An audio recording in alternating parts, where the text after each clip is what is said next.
యేసు రక్తమే జయం పరిచర్య ప్రైజ్ ద లార్డ్. సెప్టెంబర్ 21వ తేదీ 2025.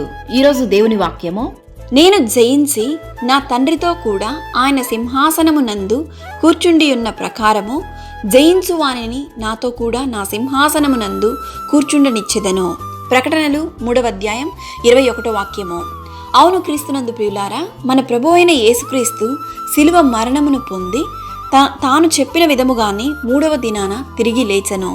మరణమును జయించి తిరిగి లేచిన క్రీస్తు తన యందు విశ్వాసముంచిన మనకు కూడా జయ జీవితమును అనుగ్రహించుటకు సిద్ధంగా ఉన్నాడు. అందుకే దేవుని వాక్యం ఇలా సెలవిస్తుంది, నేను జయించి నా తండ్రితో కూడా సింహాసనమునందు కూర్చుండి ఉన్న ప్రకారము జయించు వానిని నాతో కూడా నా సింహాసనమునందు కూర్చుండనిచ్చెదను అని. కారణము, ఆ సింహాసనము జయించిన క్రీస్తుది. అది ఆయన మనకివ్వడానికి సిద్ధంగా ఉన్నాడు.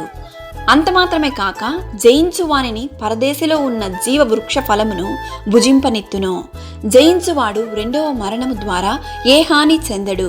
జయించువానికి మరుగయున్న మన్నాను భుజింపనిత్తును, క్రొత్త పేరును పెట్టెదను. జయించువాడు తెల్లటి వస్త్రములను ధరించుకొనును. ఈరోజు వాక్యం వింటున్న ప్రియ దేవుని బిడ్డ, మనం కూడా జయ జీవితమును పొందుకోవాలంటే ఆ క్రీస్తు మార్గమును, క్రీస్తు వాక్యమును అనుసరించి నడుచుకోవాలి. మరణమును జయించి పునరుద్ధానుడైన క్రీస్తు మనందరికీ తోడయుండును గాక. ఆమేన్. God bless you.